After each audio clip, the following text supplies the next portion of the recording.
दाऊद और गोलियत की कहानी में से सीखा था, आज भी हम उसी में से सीखेंगे। पहला सामुएल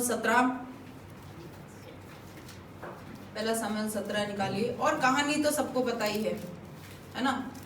क्या सीखा था पिछले हफ्ते?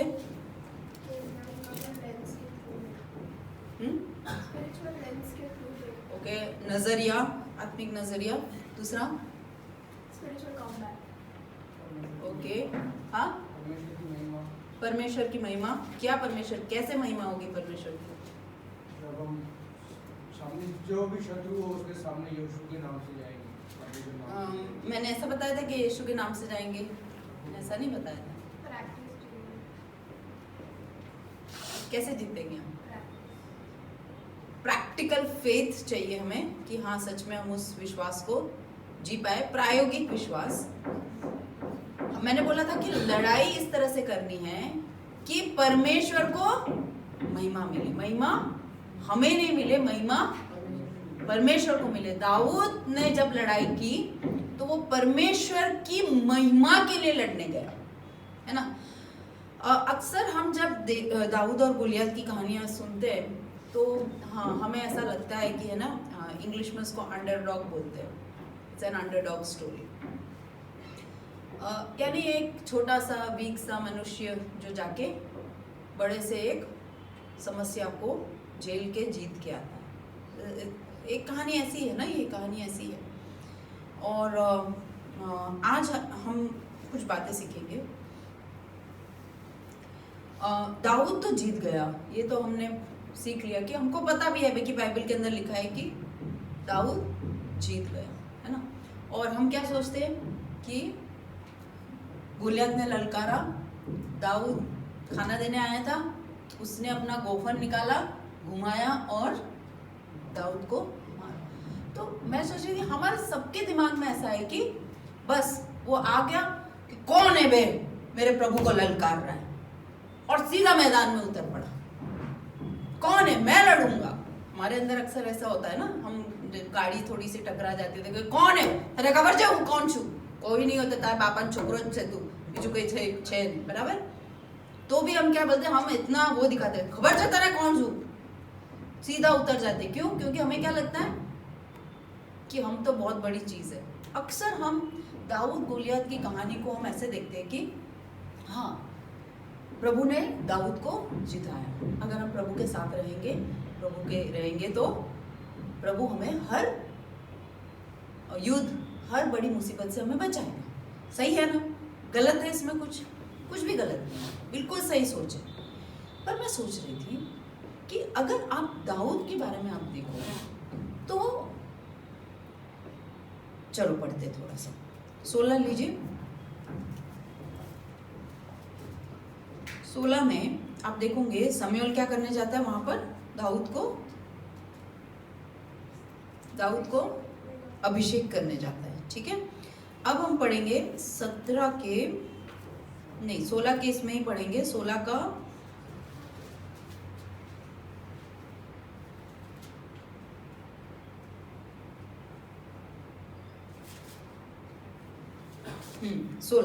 16 हमारा प्रभु, फर्स्ट शमूएल 16 का 16।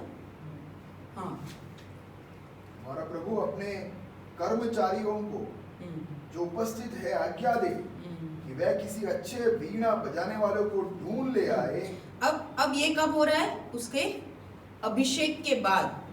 दाऊद को अभिषेक किया गया है और उसके बाद सौल को जब एक दुष्ट आत्मा परेशान करती है तब सौल के सेवक उसको ये बात बोलते हैं कि वे किसी अच्छे वीणा बजाने वाले को ढूंढ ले आए, और जब जब परमेश्वर की ओर से दुष्ट आत्मा तुझ पर चढ़े तब तब वो अपने हाथ से बजाए और तू अच्छा हो जाए।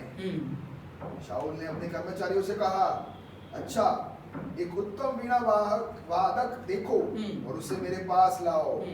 तब एक जवान ने उत्तर दे के कहा, सुन, मैंने बेथलेहम वासी यशाई के पुत्र को देखा जो वीणा, धीरे पढ़ना, धीरे से, बेथलेहम वासी यशाई के पुत्र को देखा जो वीणा बजाना जानता है, जो वीणा बजाना जानता है, और वो वीर योद्धा भी है, और वो वीर योद्धा भी हैं, और बात करने में बुद्धिमान, बात करने में बुद्धिमान और रूपवान भी है, और रूपवान भी है, और यहोवा उसके साथ रहता है। यहोवा उसके साथ रहता है। इसके ऊपर मैंने एक बहुत टाइम पहले मैंने प्रचार किया था, इन चीजों को लेकर मैंने प्रचार किया था कि दाऊद के जीवन के गुण को अगर आप देखो तो इंग्लिश में एक और चीज वहां लिखा हुआ है, वो हिंदी बाइबल में पता नहीं क्यों है, he is a mighty warrior and he is a mighty man of valour, a man of war. दो चीजें ऐसी लिखी है, ऐसा लिखा है हिंदी में, एक ही लिखा है, एक वीर योद्धा है, a man of valour, a man of war. ठीक है, दो चीजें लिखी है वहां पर, यानी एक शक्तिशाली पुरुष और एक योद्धा है। इसका अगर हम सिर्फ और सिर्फ ये सेंटेंस पढ़े, इतना ही वर्स पढ़े बाइबल के अंदर से, तो आप देखिए कि दाऊद कितना प्रख्यात था। उसके वीणा बजाने में वो प्रख्यात था, स्किलफुल था, लिखा है कि मतलब बहुत जोरदार बजाता था। वो अपने आप को वॉर के लिए ट्रेन करता था, ठीक है, वो ट्रेंड था और अच्छी तरह से युद्ध करता था।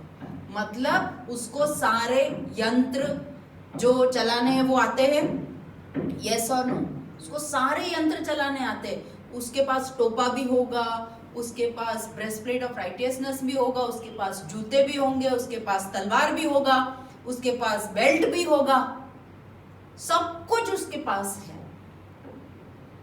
इतना सब होने के बावजूद वो काम क्या कर रहा था? क्या कर रहा था? इसके सारे भाई लोग, नहीं सारे नहीं, 3 भाई लोग युद्ध में खड़े, 3 भाई लोग युद्ध में खड़े। इसकी काबिलियत होने के बावजूद भी ये पिता के भेड़ बकरी को चरा रहा। वो युद्ध में जाने वाला था, कभी भी देखो वहां, उससे पहले दाऊद कोई युद्ध में गया है आपने देखा है? नहीं गया। फिर भी उसकी तैयारी थी, फिजिकल प्रैक्टिस था, फिजिकल तैयारी थी उसके पास। मतलब वो सेहतमंद था, वो एक्सरसाइज करता था, वो अपने शरीर का ध्यान रखता था, और जो प्रैक्टिस और एक्सरसाइज जब जब करना है वो उसे करता रहता था। अब सोचिए ना, एक छोटा सा लड़का, वहां जैसे लिखा है कि बहुत छोटा सा क्यूट सा प्यारा सा लड़का है ना, वैसा ही लिखा है ना। वो लड़का एक शेर को अगर अपने हाथों से उसको पकड़ना है तो क्या ताकत होगी इस बंदे के अंदर? सोचा है कभी आपने ये? हमने तो पढ़ लिया, हमने क्या पढ़ लिया कि शेर को मारा, भालू को मारा, हमारा स्टोरी 2 वर्ड में खत्म हुआ। पर उसके अंदर की जो ताकत उसने जो तैयार की थी, भले वो भेड़ों को चला रहा था, भेड़ों को संभाल रहा था, जो उसने अपने आप को बलवंत बनाया फिजिकली, शारीरिक तौर पे उसने अपने आप को बलवंत बनाया, ताकि वो भेड़ों को भी वो बचा सके। छोटे से छोटे काम में उसने तैयारी रखी युद्ध की, छोटे से छोटे काम में उसने तैयारी रखी युद्ध की। सही बोल रही हूं?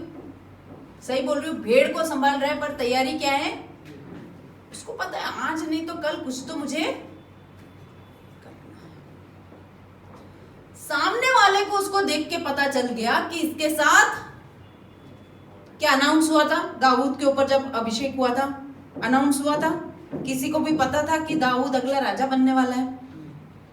खाली घर वालों को पता था कि इसके ऊपर अभिषेक किया गया, ये प्रभु का चुना हुआ है। पर उसका स्वभाव, उसका बोली, उसकी चाल इस तरह से थी कि लोग जब उसको देखते थे ये बोलते थे कि प्रभु इसके, आप देख रहे हैं, हर तरह से तैयार, हर तरह से। हमारे पास कितने बहाने हैं। हमारी बोली में हम बोलते हैं वो नहीं, वो ऑफिस का लैंग्वेज है, वो आ जाता है, ऑफिस का लैंग्वेज है, वो आ जाता है। हमारे दोस्तों के साथ बैठते, दोस्तों का लैंग्वेज आ जाता है। हर चीज में मतलब वो इस तरह से अपने आप को उसने रखा कि सामने वाला देख के बोले कि इसका मतलब ये सबकी नजरों में था कि नहीं। अगर हम लोग मान लो कि हम अगर ऐसे पूछते हैं कि भीड़ में, आपके समुदाय में, आपके रिलेटिव्स के बीच में कोई एक लड़के का नाम ले लो, आप सोच लो, अपने आप ही सोच लो, मैं बोलूँगी कि ये लड़का कैसा है, तो आपके उसके बारे में एक मन में एक होता है ना कि यार ये जोरदार लड़का है, कीबोर्ड भी जोरदार बजाता है, प्रार्थना भी है, अपने मन में वो एक इमेज हमने क्रिएट करके रखा है ना। और उसी टाइम बिगड़ा हुआ है तो ना ना ना ना ना, तो बिगड़ा हुआ है। कैसे? हमने भले उससे बात नहीं किया है हमने, पर हमने जो देखा, जो सुना, उसके ऊपर हमने उसका एक आइडेंटिटी, उसका एक परिचय हमारे मन में रख लिया। और ये ऐसे वैसे दास नहीं है जो सॉल को कह रहे हैं, सॉल के करीबी, वो समझ रहे कि सॉल किस में से जा रहा है, उसकी दिक्कत क्या है, उसकी तकलीफ क्या है, वो ये समझ पा रहे कि एक दुष्ट आत्मा है।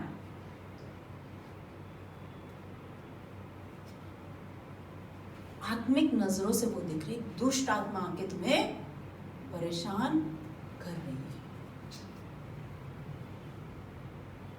और फिर वो दाऊद को लाते हैं और वो क्या करता है, राजा के महल में आके वीणा बजाता है और दुष्ट आत्मा तब भागती है। आराधना बहुत जरूरी है।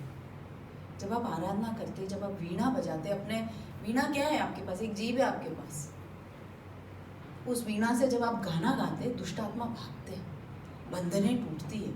आपकी जिंदगी की बंधनें टूटती है, और किसी का मत तोड़ो, अपनी जिंदगी की बंधनों को तोड़ो। इसलिए बोलते हैं राइट काइंड ऑफ म्यूजिक सुनो, क्योंकि वो म्यूजिक जो शब्द है ना, वो इंग्लिश का वो शब्द है अम्यूज। अम्यूज मतलब जो आपको मनोरंजन देता है, ठीक है, और जो आपको एक चीज में घुमाए रखता है, उसमें से म्यूजिक वर्ड आता है। तो म्यूजिक का बहुत ताकत है ना। मैं टॉपिक पे से नहीं जा रही हूँ। तो उसने अपने आप को इस तरह से शारीरिक तौर से उसने अपने आप को तैयार किया, राजा बना। आपको पता है दाऊद कब राजा बना? मैंने काफी बार बोला है, दाऊद कब राजा बना? उसको अभिषेक किया, उसके 16 साल बाद वो राजा बना। उसको अभिषेक किया, उसके 16 साल के बाद वो राजा बना। आप सोचिए, तब तक वो अपने आप को फिजिकली फिट बनाए रखा, है कि नहीं? तब तक वो अपने आप को फिजिकली फिट बनाए रखा। उसी तरीके से वो आत्मिक तरीके से भी अपने आप को फिट बनाए रखा, खाली शारीरिक तौर से नहीं, आत्मिक तौर से भी। कैसे आत्मिक तौर से बताइए ना मुझे, दाऊद ने अपने आप को कैसे फिट बना के रखा? दाऊद के बारे में क्या जानते हैं हम लोग सब? आराधक था, वो गाने लिखता था। भजन संहिता 150 में से 130 तो उसने ही लिखी है। देखा है ना भजन संहिता के ऊपर क्या लिखा है? दाऊद का गीत। दुख में हो, सुख में हो, मौज में हो, डांस कर रहा हो, कुछ भी अवस्था में हो, वो क्या करता था? आत्मिक तरीके से। जितना उस टाइम पर तो हमारे पास जैसे प्रिंटेड बाइबल है, ऐसा बाइबल नहीं है,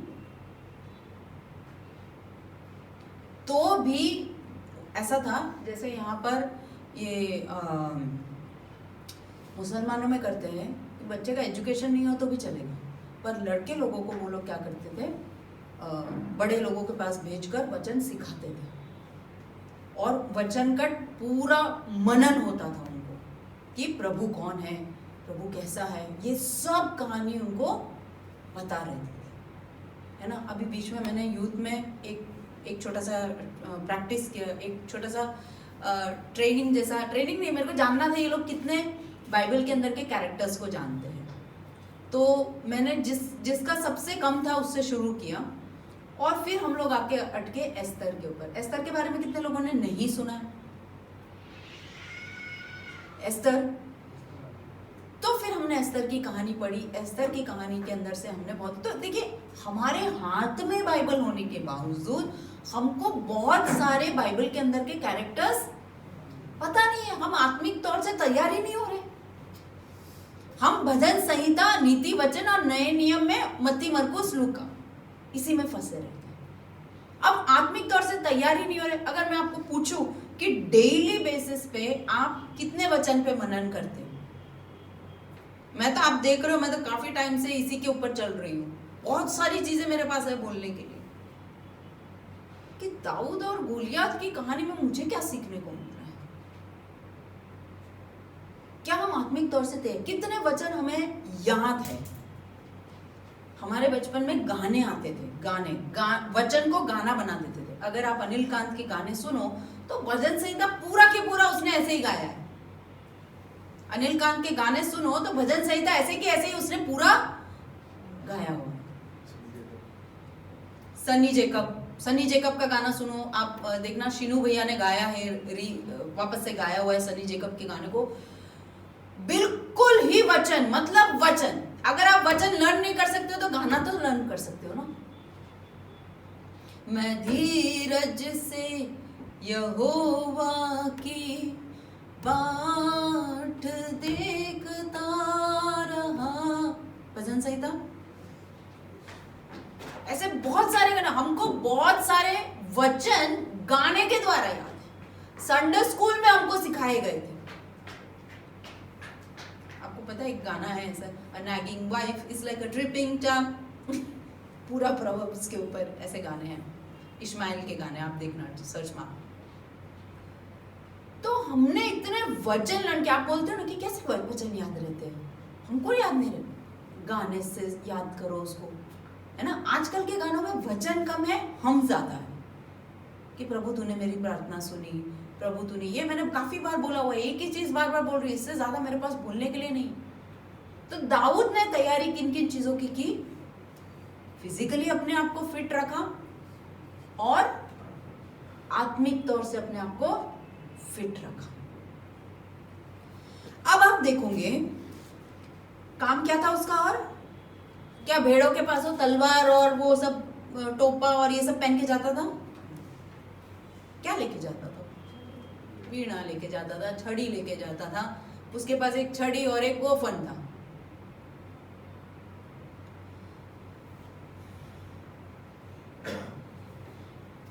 अब आप देखोगे उसके पास एक गोफन ही था। अब आप जब देखोगे कि दाऊद जब अपने भाइयों को खाना देने जाता है तो क्या अपने सारे यंत्र ले जाता है? क्या ये कभी वो सोच के गया कि मैं वहां जाके युद्ध लड़ूंगा? उसके पापा ने क्या बोला कि भाई जाके तू ये 10 ब्रेड दे के आ और तू उनकी खबर लेके आ। वो तो खबर निकालने आया था। वो क्या करने आया था? खबर निकालने आया था। वो युद्ध करने नहीं आया था वहां पर। तो जब वो देखता है कि गोलियत आके बार बार ललकार रहा है तो उसने सोचा कि मैं सुन तो लूं, ये कौन है फिलिस्ती जो प्रभु की सेना को, नजरिया, उसका नजरिया पिछली बार मैंने बताया था, वो सॉल की सेना को ललकार रहा था, पर उसने क्या देखा कि कौन है जो प्रभु की सेना को ललकार रहा है। और उसके पास उसने बोला कि मैं जाता हूं।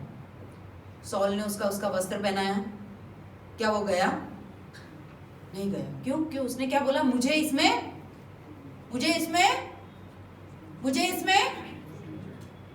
ऐसा नहीं बोला, मुझे ये फा नहीं रहा है बोला उसने, मैं इसमें कंफर्टेबल नहीं हूं। क्यों कंफर्टेबल नहीं है? मान लो बिनी भाई का पैंट आपको पहनने के लिए बोले ईश्वर भाई, तो दिक्कत होगी कि हाँ उतर जाएगा। ठीक है, ईश्वर का पैंट बिन्नी भाई को पहनने के लिए बोलूं तो क्या हो जाएगा? अच्छा, अभी शर्ट दे दूं तो क्या होगा?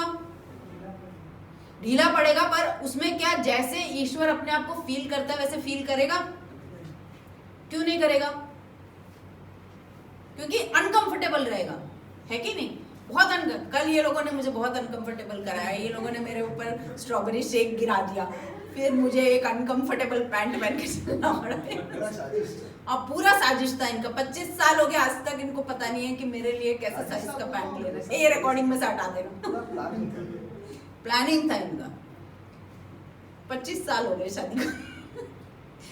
ठीक है, तो एनी हाउ, तो हम अनकंफर्टेबल हो जाते, हम दूसरों की प्रार्थनाओं पर हमारे युद्ध को जीत नहीं सकते। एक बात समझने की बात, सॉल का वस्त्र पहनकर तुम अपनी लड़ाई जीत नहीं सकते। दूसरों की प्रार्थना तुम्हें सपोर्ट जरूर करेगी,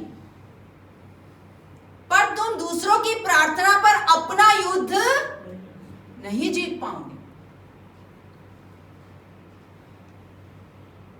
भाई मेरे लिए प्रार्थना करना, मुझे बहुत गुस्सा आता है। युद्ध किसका है भाई? तेरा है।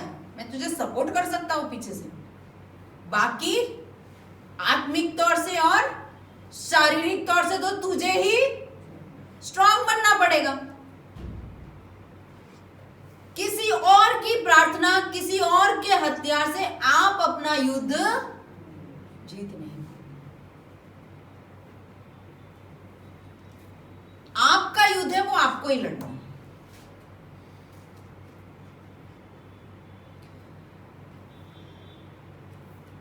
अब आप देखोगे वहां दाऊद मैदान में जाता है ना? क्या लेके जाता है? क्या लेके जाता है? हाँ, गोफन लेके जाता है। और क्या लेके जाता है? चलो फिर से पढ़ते उस कहानी को। क्या क्या लेके जाता है? गोफन और ओके, बाइबल पढ़ने की जरूरत है बहुत ध्यान से। पढ़िए, क्या लेके जाता है? क्या लेके जाता है? हाँ, अरे हिंदी बाइबल में नहीं लिखा है क्या डरा ऐसा? वचन है, हाँ, हिंदी बाइबल में नहीं लिखा है। 17 का 40 क्या लिखा है? तब उसने अपनी लाठी हाथ में ली। तब क्या ली? हमारा कंसंट्रेशन कैसा रहता है नहीं? लाठी तो मिस ही हो गई। हमारा सबका ध्यान कहाँ है? गोफन और पत्थर पर। इसको बोलते हैं इन्फ्लुएंस। इसको बोलते हैं कि हम अज्ञान रहते हैं इन बातों से, वी आर इग्नोरेंट। हमारा ध्यान कहाँ रहा? गोफन और पत्थर पर। हमारा ध्यान कहाँ रहा? राम मंदिर पर। हमारा ध्यान कहाँ रहा? एंटी कन्वर्शन बिल पर। हमारा ध्यान हमारे हाथ में जो लाठी दी है उसमें से हट गया। दाऊद की ताकत थी उसकी लाठी। मूसा की लाठी का ताकत पता है?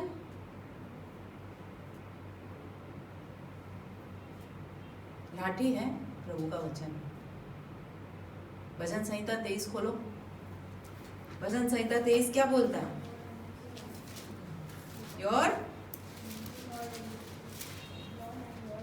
यार मुझे दिखता नहीं है यहाँ से। 23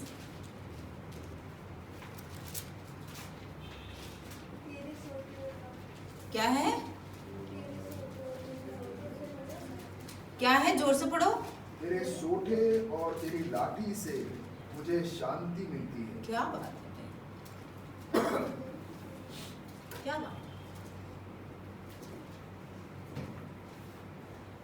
वो कितना शांत होके गया वहां गोलियत को लड़ाई करने।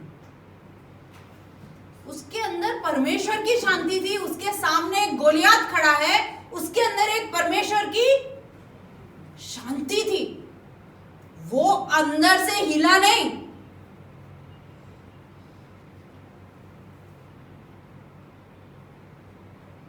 बताती हूं मैं एक एग्जांपल। संदीप, एक इंसिडेंट बताना अरुण वाला। मजाक कर, ठीक है। देखो, पति पत्नी, चलो एक एग्जांपल लेते हैं। पति ने कुछ बोल दिया, पति के अंदर की शांति, पति के अंदर की शांति भंग हो। अब गोलियात है। अरे भाई बीवी गोलियात नहीं है, आपके अंदर की जो शांति भंग हो गई है वो गोलियात है। समझे बात को? आपको जो परेशान, आपको हिला दिया उस बात ने, आपके अंदर नफरत पैदा कर दी उस बात ने, आपके अंदर माफ न करने की क्षमता आ गई।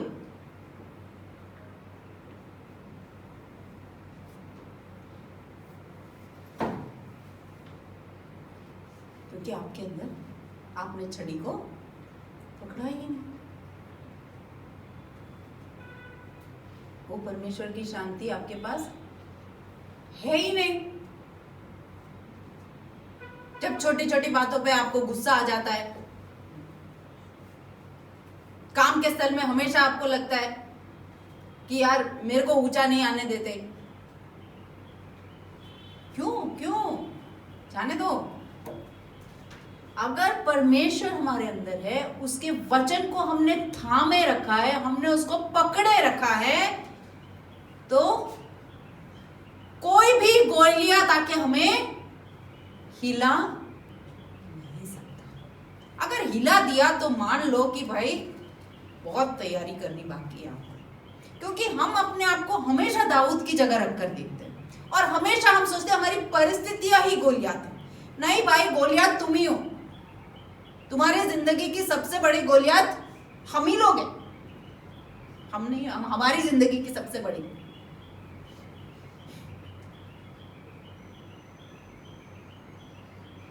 हम ही गोलियात है हमारे। आप सोचिए 2 मिनट, क्या नहीं है हम हमारी जिंदगी के गोलियात हम ही नहीं है? हम नम्र नहीं हो पाते, हम प्रेम नहीं कर सकते, हम माफ नहीं कर सकते, हमारी बोली पे कोई कंट्रोल नहीं है, हमारे चाल चलन, हमारी जिंदगी के सबसे बड़े गोलियात ही हम हैं। और हम परिस्थिति को बोलते हैं कि भाई परिस्थिति हम हमारे साथ ऐसा। अरे भाई, परिस्थिति तुम्हारा भगवान है क्या? परमेश्वर है क्या जो तुम्हारे ऊपर हावी हो जाती? आपको तो उल्टा हंसना चाहिए। भाई कौन है ये फिलिस्तीन? ऐसा मतलब कौन है भाई? तू अंदर आके मेरे को परेशान कर रहा है यार। कौन है ये फिलिस्तीन? हम अपने आप को हमेशा हीरो बनाते हैं। दाऊद, हमारी जिंदगी में कोई सिचुएशन आ जाता है, हम अपने आप को वहां पर हीरो, मैंने प्रार्थना किया और प्रभु ने मुझे छुटकारा, बहुत अच्छी बात है, पर हीरो बनने के लिए नहीं। दाऊद ने वहां पर कोई महिमा ली नहीं, राजा का तो पता भी नहीं था, रोज वीणा बजाता था उसके सामने, तो भी राजा बोले कि किसका बेटा है भाई, कौन है ये? कोई पहचान नहीं थी, कोई पहचान नहीं थी। अब देखिए, इस बात की ओर मैं ला रही हूं।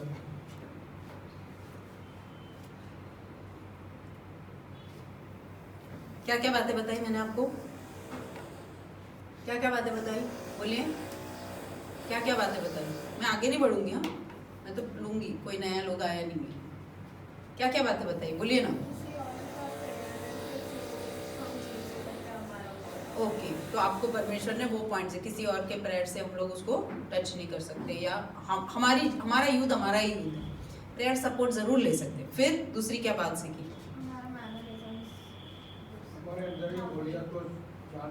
वो तो लास्ट वाला पॉइंट था, शॉर्ट मेमोरी में रह गया। लॉन्ग मेमोरी वाली बात बताओ, स्टार्टिंग पॉइंट क्या? हाँ, how you present yourself, carry yourself. Yes, हमारे पास जो हथियार है वो हमारे वचन है। हमारे पास जो हथियार है, लाठी हथियार है। ईश्वर भाई, मैं आपको छोड़ूंगी नहीं। क्या था फर्स्ट पॉइंट? क्या था? पहले से तैयारी करना है। कैसे तैयारी करना है? फिजिकली और आत्मिक तौर पे हमें तैयार रहना है। ठीक है। दूसरा पॉइंट क्या था? कि हम किसी और की हथियार में हम फाइट नहीं कर सकते। ठीक है। फिर तीसरा पॉइंट क्या था? तीसरा पॉइंट क्या था? हाँ, स्टाफ। प्रभु के वचन को हमें थामे रखना है। चौथा पॉइंट है हमारे अंदर के गोलियात को हमें क्या करना है? क्या करना है? गोलियात आपकी परिस्थिति भी हो सकती है, पर सबसे बड़ा गोलियात कहाँ बैठा है? ये आपका शरीर, आप खुद। ओके, आगे चलते हैं।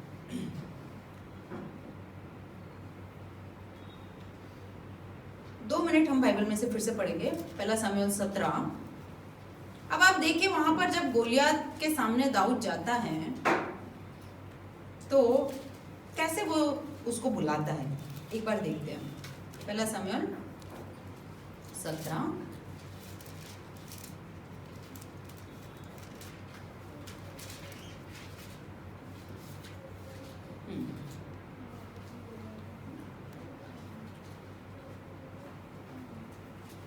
पढ़ेंगे 41-42।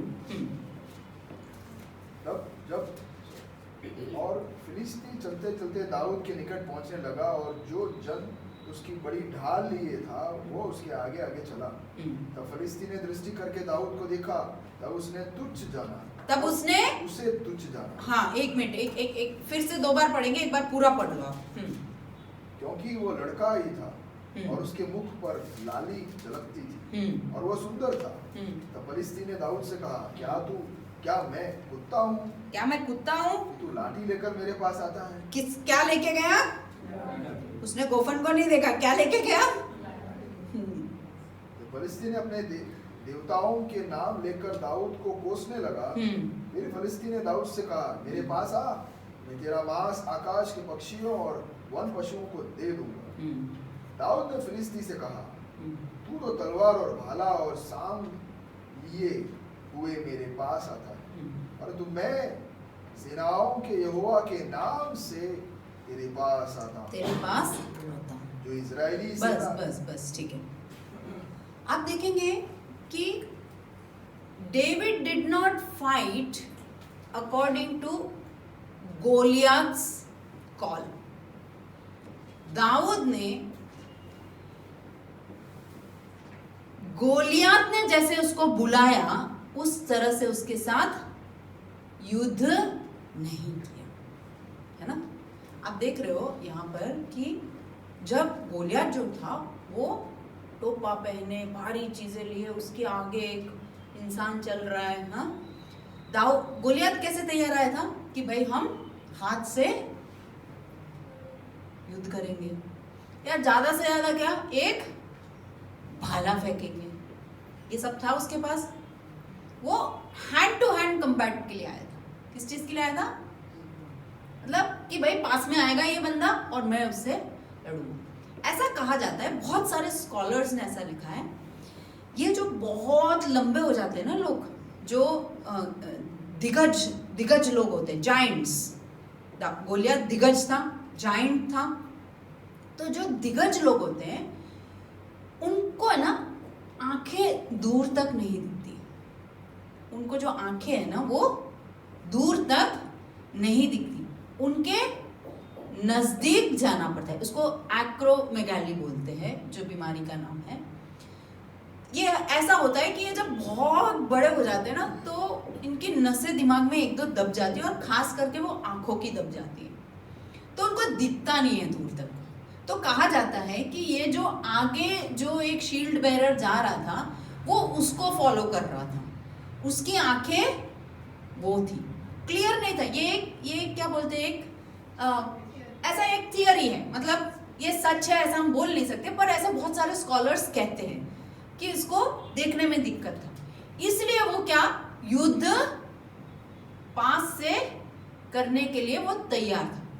उसने कभी नहीं सोचा कि दाऊद, क्या लिखा है, he ran to the battle line, he ran to the battle line, he picked up 5 stones and he ran to the battle line and threw, यानी हिंदी में पढ़ी,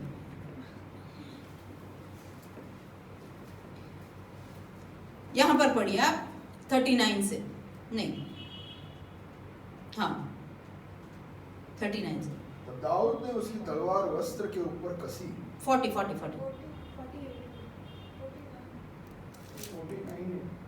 हाँ फिर दाऊद ने अपनी 48 थैली से में हाथ 48 से। सो इट वाज व्हेन जब फलिस्ती उठकर दाऊद का सामना करने के लिए निकट आया, तब दाऊद सेना की ओर फिलिस्ती का सामना करने के लिए फुर्ती से दौड़ा। फिर दाऊद ने अपनी थैली में हाथ डालकर उसमें से एक पत्थर निकाला और उसे गोफन में रखकर फलिस्ती के माथे पर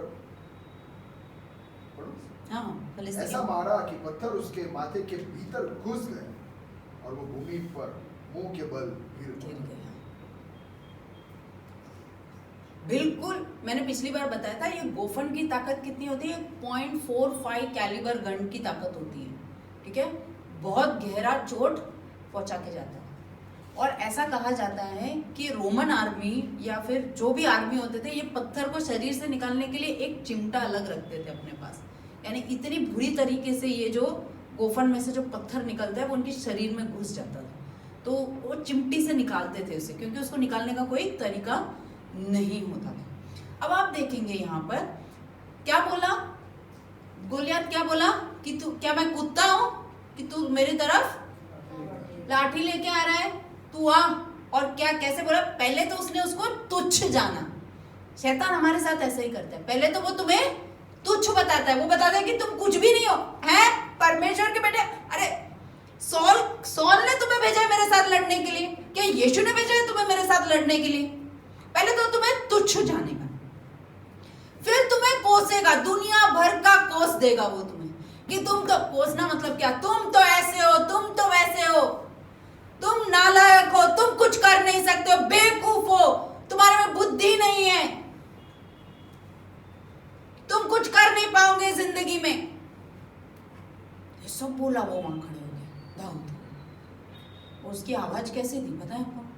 ऐसा, आप जब पर्वत के नीचे से ऐसे, दो पर्वत पे लोग खड़े थे, एक पर्वत से दूसरे पर्वत पे बोलते तो आता है ना, संदीप संदीप संदीप संदीप, गूंजता था आवाज उसका।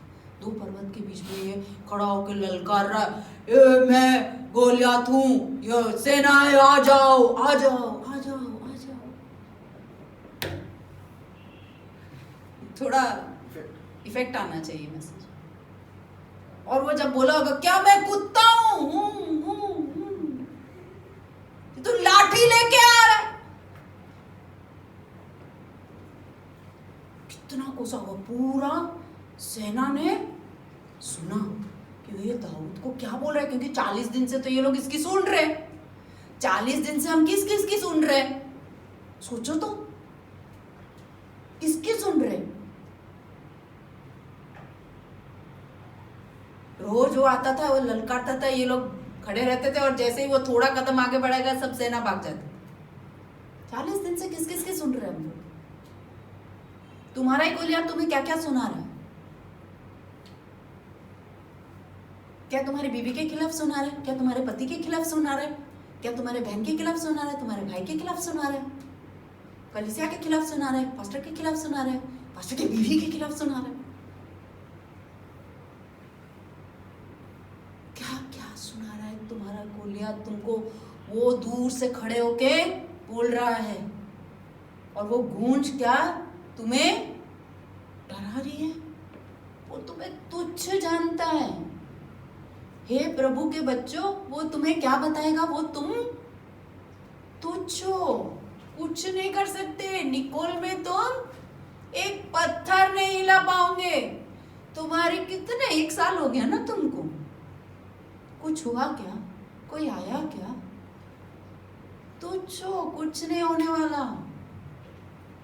देखो मेरी शान, मेरी ताकत, मैं अकेला ही काफी हूं तुम सबके।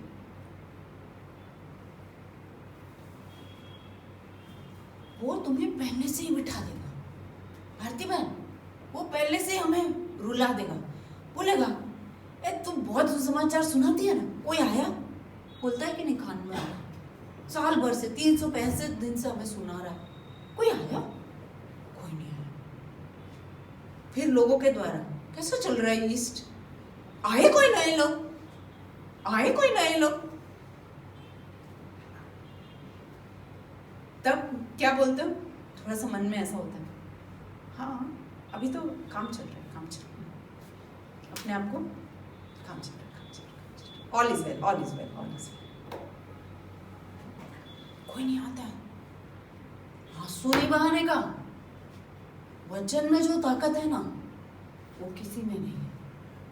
शायद परमेश्वर ने हमें यहाँ प्रार्थना के आंसू गिराने बुलाया है, ताकि कटनी कोई और लेके जाए। कटनी होगी जरूर, भले हमारे यहाँ नहीं हो, कटनी होगी जरूर। आमेन। परमेश्वर का काम कभी व्यर्थ जाता नहीं है। उसने बोला है तो वो होके ही रहेगा। पर हमारा गोलियत हमको आके बोलेगा, रेवा दो, अबे नहीं करो, बस बहुत हो गया। 1 साल से कर रहे, कुछ पत्ता तक हिला नहीं है। पर प्रभु जब खोलता है ना, तो बाढ़ आती है, बाढ़। क्या बाढ़ के लिए तैयार हो? क्या लोगों को हैंडल करने के लिए हमारी जिंदगियां तैयार है? क्या हम फिजिकली फिट है? क्या हम आत्मिक तौर से फिट है? क्या हमारी फैमिली मजबूत है कि हम आपस में ही लड़ते रहते हैं? क्या हमारी कलीसिया मजबूत है? हम एकजुट होकर प्रार्थना करते और नफरत भी करते हैं। पानी नहीं, ये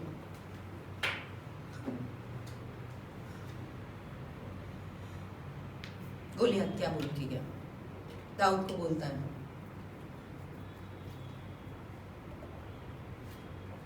तो disdained him, और गंदा वर्ड है इंग्लिश में, disdained, तुच्छ, और कोसता है उसको। पर क्या दाऊद उसके गेम के अनुसार खेला? दाऊद उसके गेम के अनुसार, उसने जो शतरंज बिछाया ना, उसके अनुसार तो दाऊद खेला ही नहीं। एक बात समझ लो आप, हाँ, हमने पहले जब पढ़ा तो दाऊद योद्धा है, और जब उस असली में जब वो एक युद्ध मैदान में आए, क्या उसके पास वो शस्त्र है? सरप्राइज। जब वो युद्ध करने आए तो उसके पास कोई शस्त्र, सिर्फ उसके पास लाठी और कोफन है। बढ़िया, गोफन में समझाती हूँ। गोफन, उसने कहां से पत्थर उठाए? नाली मतलब ये गटर का नाली। तो क्या नाली है? पानी बहता है।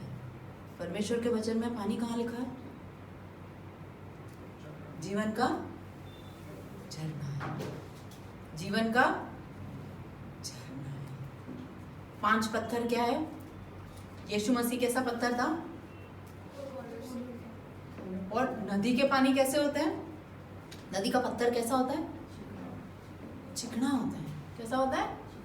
चिकना होता है। ऐसे वैसे वो जो रोड बनाते हैं वैसा पत्थर नहीं होता है। कैसा होता है? चिकना पत्थर होता है। प्रभु का वचन चिकना है, कोई उसके अंदर कोई कमी घटी नहीं है, स्मूथ है, एकदम चिकना पत्थर है। हाँ, ये चिकने पत्थर को पहली बार उठा रहा है, पहली बार उठा रहा है। मैंने पिछली बार बताया था न्यायों के पुस्तक में 20:16 में कि 700 ऐसे गोफन घुमाने वाले थे कि अगर एक बाल तुम ऐसा रखो ना तो वो उसको मिस नहीं करेंगे। प्रैक्टिस।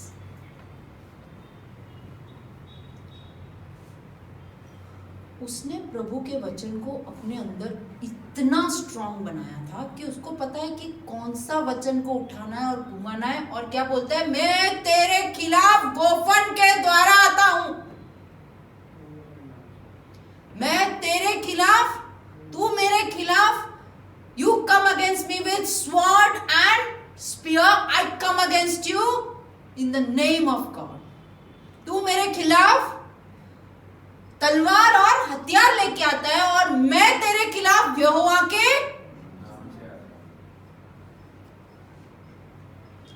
यीशु मसीह को जब शैतान उठा के लेके गया, शैतान उठा के नहीं लेके गया, पर जब शैतान परीक्षा कर रहा था, प्रभु ने क्या गोफन घुमाया?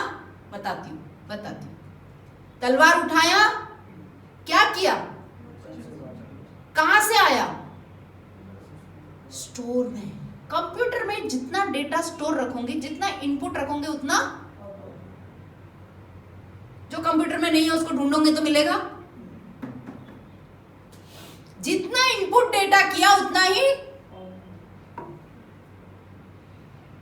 ये गोफन क्या है पता है आपका? ये गोफन आपकी जीभ है, ये हमारी सबकी जीभ है। प्रभु यीशु मसीह ने जब वचन को बोला, कैसे बोला? मन में बोला, क्या बोला? कि ऐसा लिखा है कि तुम सिर्फ, तो गोलियत के यंत्र तंत्र में वो दाऊद फंसा नहीं, उसने प्रभु का हथियार इस्तेमाल किया। आदम और हव्वा के साथ क्या हुआ? आदम हव्वा जैसे ही उसने बोला कि भाई अच्छा प्रभु ने तुमको ऐसा बोला है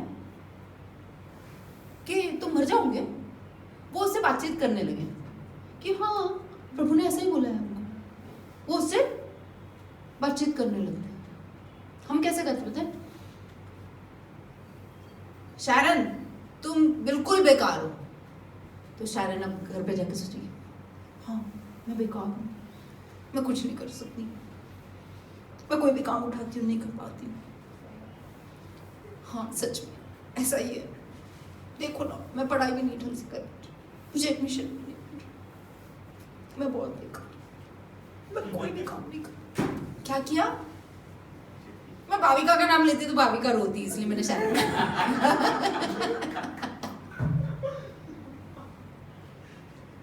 अभी रोना मत। तो अभी स्ट्रॉन्ग है। तो देखिए ना, जब शैतान हमारे मन के अंदर कुछ डालता है तो हमने क्या सोच लिया? हम बातें करने लगते हैं कि हाँ सही बात है ना, परिस्थिति भी तो यही बताता है, कुछ भी उठाती हूँ गिर जाता है। मेरा तो बहुत ऐसा होता था बचपन में, मैं तो अपने आप को एकदम बेकारी समझती थी। मेरी मम्मी मेरे हाथ में कोई भी बर्तन नहीं देती थी, महंगे वाले कांच वाले, और देती थी ना तो मेरे को ऐसे देखेगी जब तक मैं उसको रख के ना हो। आज की तारीख में भी वो डरती है मुझे कोई कांच वाले बर्तन देने से, क्योंकि मैं हमेशा गिराती हूँ। तो जब ऐसे विचार हमारे मन में आते कि मैं बिल्कुल यूजलेस हूँ यार, अरे तू कुछ नहीं कर सकता यार, तूने बहुत बार कोशिश कर ली, तू फेल हो गई भाविका, अब कुछ नहीं कर सकती, तू अब प्लान वापस मत बनाना, तू बार बार गिरती है यार, तू मत बनाना प्लान, छोड़ दे। तो कौन सा प्रभु का वचन आना चाहिए? प्रभु का कौन सा वचन हमारे दिल में आना चाहिए? अरे क्या मैं परमेश्वर के द्वारा सब कुछ कर सकती हूँ जो मुझे बल देता है। अब आप बड़े उदास बैठे हो, पति के साथ झगड़ा हुआ है, प्रभु का वचन बोलता है आनंदित रहो प्रभु में, आनंदित रहो। अरे यार कैसे आनंदित रहो? दिमाग सुबह से खराब कर दिया यार। पर प्रभु का वचन बोल के देखो, ये मेरे मन तो क्यों उदास है, तो प्रभु है। देखो वो आपको एक टैक्टिक देके गया कि भाई बातें करो, मर जाओगे। पर हमें क्या करना है? हमें प्रभु के वचन से उसको फाइट करना। आपको लग रहा है मैं एक अच्छी बेटी नहीं हूं, तो आप सोचो क्या परमेश्वर ने आपको एक अच्छी बेटी नहीं बनाया? क्या परमेश्वर ने आपको एक अच्छा बेटा नहीं बनाया? पर मैं अक्सर हम लड़कियों का या लड़कों का भी कॉम्प्लेक्स होता होगा, यार मैं अच्छा नहीं दिखता हूँ जितना शाहरुख खान है, यार सब कॉम्प्लेक्स होता है, यार मैं काला हूँ, मैं नाटा हूँ। परमेश्वर का वचन क्या बोलता है कि तुम मेरे क्या स्वरूप में बनाए गए, I made you in my image। तो जब गोलियत वहां से ललकारता है, आप बात समझो, उसको दिखता नहीं है, पहले उसको दिखता नहीं है, बिल्कुल नहीं दिखता उसको। वो तो अपने पुराने 2000 साल पहले वाले तंत्र मंत्र यूज कर रहा है। और वो उसमें सक्सेसफुल भी हो जाता है, क्योंकि हम स्ट्रांग नहीं हैं, हम वचन को पकड़ कर नहीं रखते, हमारे पास जो है उसकी कीमत नहीं करते। दाऊद ऐसे जाके बोलता है, यार मेरा तो बहुत मन है यार लड़ाई लड़ने का, पर मैं आज गोफन ही लाया हूँ, और मैं जाके आऊंगा तो और 10 दिन निकल जाएंगे, मैं गोफन ही लाया हूँ, और गोफन में इतनी प्रैक्टिस नहीं है मेरी। चले, उसकी कहानी लिखी जाती है यहाँ पर। उसके पास जो छोटी सी चीज थी उससे उसने ऐसा प्रैक्टिस किया, ऐसा प्रैक्टिस किया। आपके पास बाइबल है यार, आपको यही शस्त्र यूज करना है और कुछ यूज नहीं करना। मूड नहीं हो ना तो गाने चलाओ, मुंड बन जाएगा।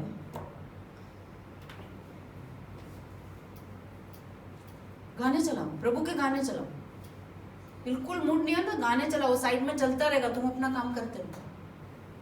फिर आप देखना सॉन्ग बंद हो जाएगा, थोड़ी देर के बाद आप गुनगुना रहे होंगे गाने।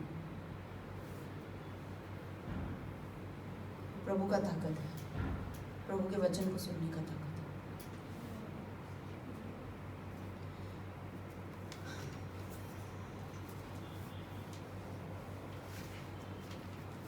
अब आप सोचोगे इतनी बड़ा लड़ाई, क्या क्या दीदी बोल गई आज तो, हाँ इतनी बड़ा लड़ाई हमें लड़नी है, हमारे पास तो गोफन भी नहीं है। पर एक बात याद रखना, अक्सर हम दाऊद और गोलियत की कहानी को गलत समझते हैं। हमारा गोलियत मर चुका है, हमारा दाऊद प्रभु यीशु मसीह, उसने आके गोलियत को खत्म कर दिया। जैसे ही गोलियत गिरता है वहां पर, आप देखना गोलियत के बिल्कुल बिल्कुल क्लियर बाइबल के अंदर लिखा है कि यहाँ पर क्या होता है, दिमाग, हमारा सोच, हमारा विचार। 1 Corinthians, take that verse out. Bring to subjection every spirit, every thought, every high thinking that exalts itself against the knowledge of Christ. 1 Corinthians 9, bringing to subjection every, 1 Corinthians 9 का 10 देखो बेटा।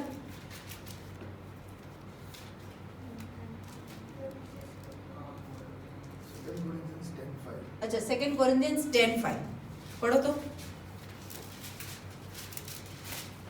10:5 हम कल्पनाओं को, हर एक ऊंची बात को, उसके एक वचन ऊपर से पढ़ो। क्योंकि हमारी लड़ाई की हथियार शारीरिक नहीं, क्योंकि हमारी लड़ाई की हथियार, जोर से बोलो ना, शारीरिक नहीं, दम लगा के बोलो ना, शारीरिक नहीं, पर घड़ों को ढा देने के लिए परमेश्वर के द्वारा सामर्थी है। हम कल्पनाओं को और हर एक ऊंची बात को जो परमेश्वर की पहचान के विरोध में उठती है खंडन करते हैं, और हर एक भावना को कैद करके मसीह का आज्ञाकारी बना देते हैं। एक बार और पढ़ो, क्या क्या है, क्या क्या चीजें। क्योंकि हमारा युद्ध, हमारा लड़ाई के हथियार शारीरिक नहीं, बट घड़ों को ढा देने के लिए परमेश्वर के द्वारा सामर्थ्य। और क्या है परमेश्वर के द्वारा सामर्थ्य हमारे पास? वचन। और क्या करता है? और हम कल्पनाओं को, एवरी आर्ग्यूमेंट, और हर एक ऊंची बात को, हर एक ऊंची बात क्या हुई यहाँ पर? ऊंची बात क्या हुई यहाँ पर? जो परमेश्वर के ज्ञान के खिलाफ हो। ऊंची बात पढ़ो पूरा सेंटेंस, जो परमेश्वर के पहचान के विरोध में उठती है, परमेश्वर के पहचान के विरोध में उठती है। जब आपको लगता है आप यूजलेस हो, आप कुछ नहीं कर सकते, आप अच्छे पति नहीं हो, आप अच्छे पत्नी नहीं हो, जब आप ऐसा सोचने लगते हो, वो परमेश्वर के ज्ञान के खिलाफ है। जब आपको बोलते हो यार तू बिल्कुल ही यूजलेस है, कुछ नहीं कर सकता, तू बेकार है, जो भी आपको लगाना है लगा लो, ऐसे हर विचार जो परमेश्वर के ज्ञान के खिलाफ है, खंड करते हैं। क्या करते हैं? खंडन करते हैं। वी कास्टिंग डाउन, यानी उठा के पटका, हाँ, ब्रिंगिंग, और हर एक भावनाओं को, और हर एक भावना, भावना लिखा है, भावना ने हर एक विचार को कैद करते हैं। आप बताओ, विचार कैद हो सकते हैं क्या? विचार कैद हो सकते हैं क्या? विचार कैद हो सकते हैं क्या? सोचिए ना 2 मिनट, विचार कैद हो सकते हैं क्या? कलीसिया जवाब दीजिए। पर बाइबल क्या बोल रहा है? विचारों को कैद, और क्या करना है? मसीह के, अरे इंग्लिश में बहुत मजा आता है, every thought into captivity to the obedience of Christ। क्या हम कर सकते हैं कलीसिया इस चीज को? क्या हम कलीसिया इस चीज को कर सकते हैं? क्या हम तैयारी कर सकते हैं? यीशु मसीह ने गोलियत को गिरा दिया, और उसके बाद क्या होता है? जैसे ही सेना देखती है कि गोलियत गिर गया है, कि फिलिस्ती इस्राएलियों के पीछे भागते कि इस्राएली फिलिस्तियों के पीछे भागते? वहां देखो क्या लिखा है, मस्त लिखा है। सेकंड सैमुएल में फिर से हम, वो 1 सैमुएल 17 में हम,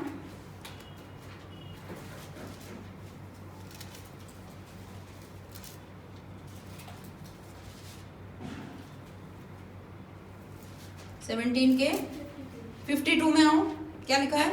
उस पर इस्राएली और यहूदी पुरुष, नहीं, थोड़ा ऊपर से पढ़ो। एंड व्हेन द फिलिस्टीन्स सॉ 51, तब दाऊद दौड़कर फिलिस्ती के ऊपर खड़ा हो गया और उसकी तलवार पकड़कर म्यान से खींची और उसको घात किया और उसका सर उसी तलवार से काट डाला। यह देखकर कि हमारा वीर मर गया, फिलिस्ती भाग गए। इस पर इस्राएली और यहूदी पुरुष ललकार उठे और गत और एक्रोन से फाटकों तक फिलिस्तियों का पीछा करते गए और घायल फिलिस्ती शारोन के मार्ग में और गत और एक्रोन तक गिरते गए। इस कहानी में आपने एक पॉइंट मिस कर दिया। अगर आप देखोगे पहले वचन में 17 के पहले में फिलिस्ती कहाँ गैदर हुए थे? कहाँ आए थे? बिटवीन सोको एंड जूडा एंड एनकैम्प बिटवीन, और उस वैली का नाम क्या था? वैली ऑफ एला। क्या था? दूसरा वचन पढ़िए। शाऊल और इजरायली पुरुषों ने भी इकट्ठे होकर एला नामक तराई में डेरे डाले। एला नामक तराई, एला का अर्थ क्या है पता है आपको? खून बहा हुआ जगह। क्या है? खून बहा हुआ जगह। पहले से ही विजय में खड़े। यीशु मसीह ने खून बहाकर हमें पहले से ही विजय दे दी है, पर हम तैयार नहीं। हमें भागना चाहिए शत्रु के सामने, इंस्टेड हम शत्रु से लहू पहले से ही वहां मौजूद थी। जब भी युद्ध का ललकार किया गया, गोलियत आपके सामने आया, उसके पहले ही लहू वहां पर मौजूद थी। यीशु मसीह ने ये युद्ध आपके लिए लड़ ली। अब आपका काम है फिलिस्तियों के पीछे भागना, उन विचारों को यीशु मसीह की आज्ञाकारिता के नीचे लाना, वो ऐसे हर चीज जो परमेश्वर के ज्ञान के खिलाफ है उसे ये आत्मा के नीचे लाना।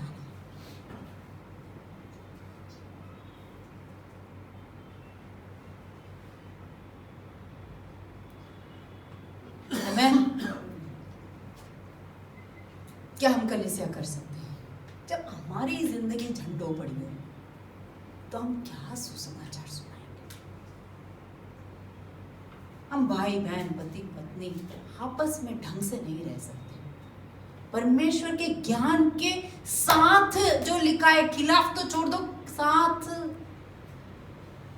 ये नहीं कर सकते हम। तो हम कैसे? हम दूसरे को गोलियत नहीं समझे प्लीज।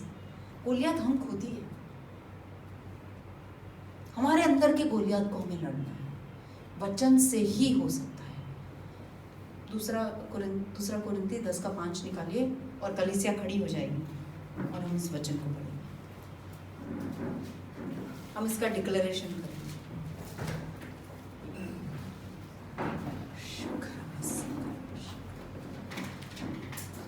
चौथे वचन से। और कलीसिया, जब हम वचन पढ़ते ना, जोश से पढ़ो, क्योंकि वो जीवित है। जब हम जोर से पढ़ेंगे, हम सुनेंगे तो हमारा विश्वास बढ़ेगा। Amen. Are you ready church? Are you ready? आपकी जिंदगी के गोलियत को गिराने के लिए क्या तैयार? क्या प्रभु के वचन के अनुसार जीने के लिए तैयार हो गया? एक ही शस्त्र चाहिए हमें, क्योंकि हमारी लड़ाई के हथियार शारीरिक नहीं, पर गढ़ों को ढा देने के लिए परमेश्वर के द्वारा सामर्थी है।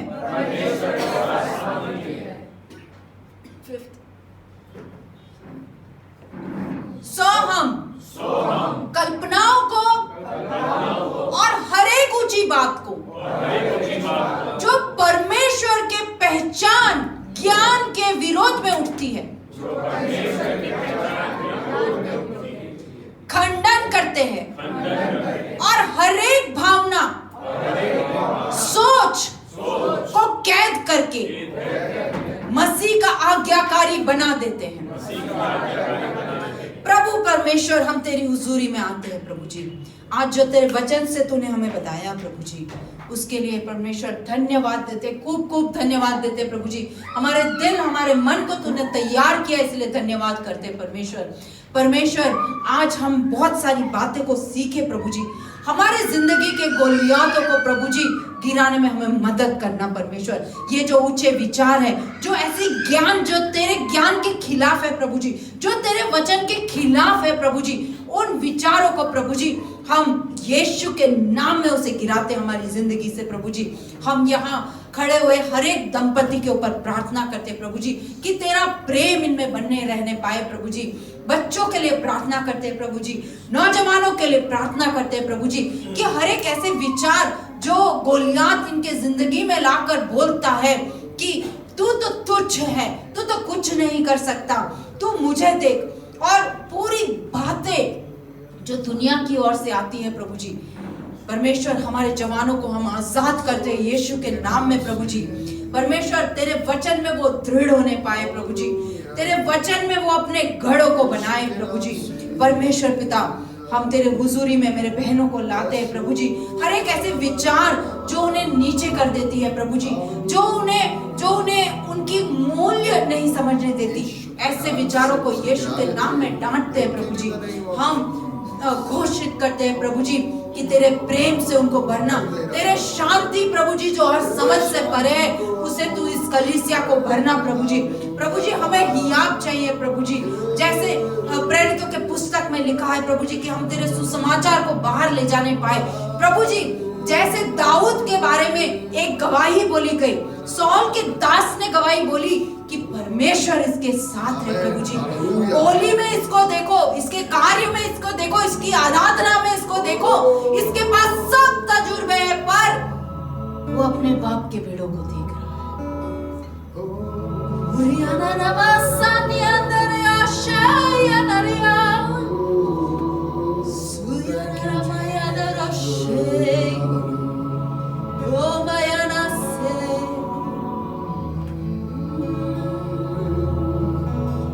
परमेश्वर, तेरी हुजूरी में हम लाते प्रभु जी हर एक दुष्ट की ताकत को, हर एक ऐसे विचार को जो तेरे खिलाफ है, उसे यीशु के नाम में तोड़ते हैं प्रभु जी। हर एक ऐसे विचार जो हमें कहती है कि बहुत कठिन है यहाँ सुसमाचार फैलाना, उसको तोड़ते हैं प्रभु जी। हम हियाब को मानते, we ask boldness and courage प्रभु जी। हम चमत्कार को मानते हैं प्रभु जी यहाँ पर प्रभु जी। परमेश्वर, हम जब अपना हाथ बढ़ाए तो लोग चंगे हो प्रभु जी।